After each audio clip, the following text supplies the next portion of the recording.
Quand un homme est immature en amour, il n'aime sa femme que quand elle se tait, ou du moins quand elle ne dit rien qui ne va pas dans son sens. C'est subtil au début. Il ne crie pas, il ne part pas, il se ferme simplement. Un silence froid, un regard qui se détourne, et toi tu apprends ce que tu peux dire et ce que tu dois garder pour toi. Lorsque tu abordes un sujet délicat, il se ferme. Lorsque tu lui fais un reproche, même léger, même formulé avec précaution, il devient défensif. Lorsque tu exprimes une émotion qui le met mal à l'aise, il détourne la conversation, minimise ou attaque. Et progressivement, sans même t'en rendre compte, tu as commencé à trier tes mots avant de parler. Tu choisis le bon moment. Tu attends qu'il soit de bonne humeur.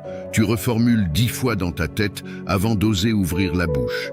Tu marches sur des œufs dans ta propre maison. Le problème, c'est que tu te retrouves dans un environnement où tu dois te censurer pour maintenir la paix.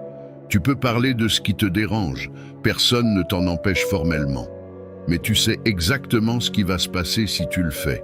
Soit il t'ignore, soit ça dégénère en dispute, soit il fait la tête pendant 3 jours et c'est toi qui finiras par t'excuser sans même savoir de quoi. Alors tu te tais, pas parce que tu n'as rien à dire, parce que tu as appris que ça ne sert à rien. Et c'est là que ça devient dangereux, parce que ce silence que tu t'imposes, il ne disparaît pas, il s'accumule. Chaque mot retenu, chaque émotion ravalée, chaque fois que tu as préféré te taire plutôt que de déclencher une crise, tout ça reste en toi. Et petit à petit, tu portes seul le poids de tout ce qui ne va pas dans cette relation. Les non-dits sont devenus une charge que tu trimbales partout, et lui ne le voit même pas. Ce n'est pas de l'amour, c'est de la survie émotionnelle. Et ce que personne ne te dit, c'est que ce mode de fonctionnement a un coût. Ta santé mentale en prend un coup chaque jour. Tu doutes de toi. Tu te demandes si c'est toi le problème, si tu exagères, si tu es trop sensible. Tu commences à intérioriser sa défensive comme si c'était ta faute à toi. Si rien ne change, il n'y a que 2 issues possibles. Soit tu t'éteins complètement, tu rentres dans le moule, tu arrêtes de te battre, et tu deviens une version apaisée et vidée de toi-même. Soit tu pars, pas forcément demain, mais tôt ou tard, quand le fossé sera devenu trop grand pour être comblé. N'oublie jamais, si tu dois te taire pour maintenir la paix, c'est qu'il n'y a déjà plus vraiment la paix. Il y a juste l'absence de conflit. Ce n'est pas pareil.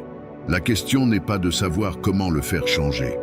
La question, c'est de savoir comment te faire entendre sans que ça se transforme systématiquement en guerre ou en silence puni.